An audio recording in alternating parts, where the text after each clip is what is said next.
Welcome to Marietta College if you haven't been here before, and if you have, welcome back. We're glad to have you on campus today, and anything that we can do to help you with your studies or that sort of thing, well, that'd be terrific. There have been native peoples living in Ohio much longer than Europeans have lived in Ohio. And yet, if you just look around or consult your mental map, there are not many evidences that native peoples lived in Ohio. Some, yes, but not many. That's not Pocahontas, but if you go and look in books, you'll see this picture of somebody they portray as looking like Pocahontas.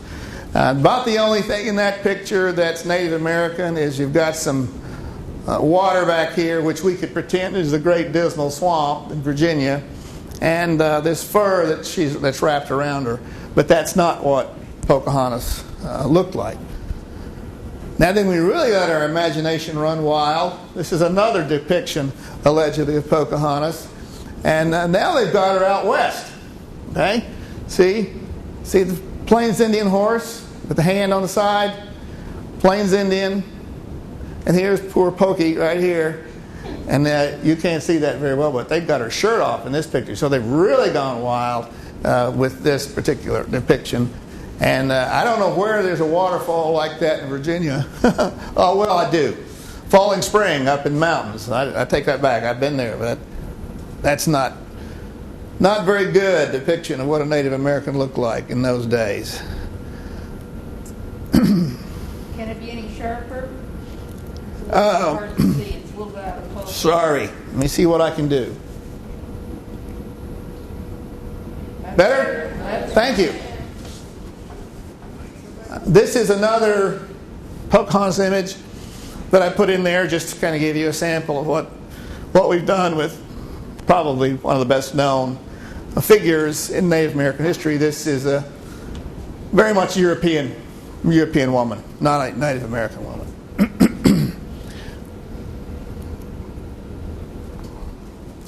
We're now looking at a watercolor by John White. John White was one of the people who was at Roanoke Island in 1585. This was that attempt by the English to start a colony in North America. And if you've been to that area, you've probably gone to see the outdoor drama of the Lost Colony. And White was a very talented watercolorist. And he left behind these pictures.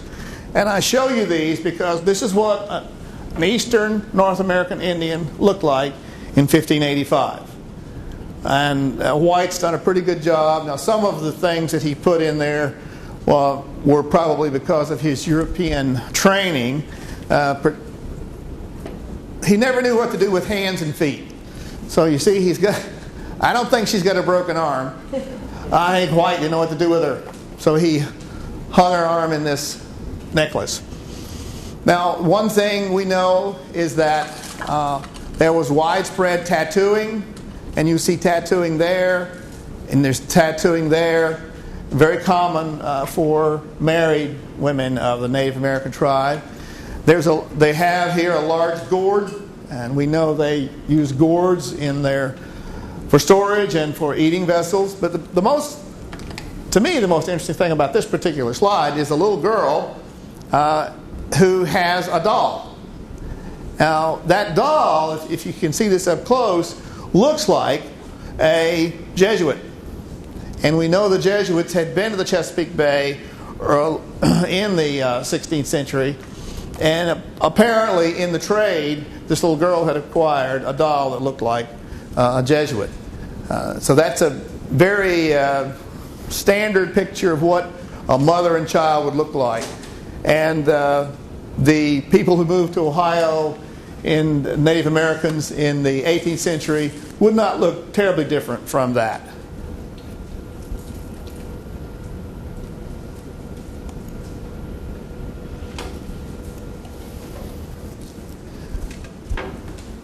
This is an elder, a member of the tribe, one of the villages on Roanoke Island. And you can tell he's an elder because he has hair. He has not plucked out his hair. The Native American warriors plucked out their hair. I'll show you that in a minute. And also they plucked their facial hair, so there was very little facial hair on Native American peoples. And this gentleman is attired in a deerskin robe. So this is how White has portrayed him. I'm coming back to the hair in a minute.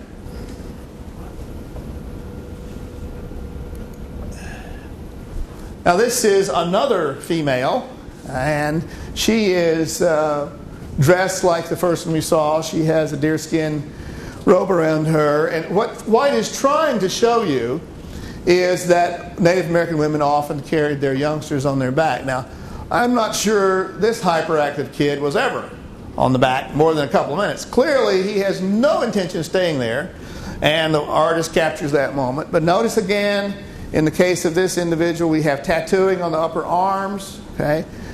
And we can't really make it out very clearly in this particular slide, but she would have tattooing on her forehead, and tattoo on the forehead is usually a tattoo associated with the clan to which that person belongs. And I'll come back to that in a minute. I've got another one that shows you the clan tattoo a little more clearly than this one.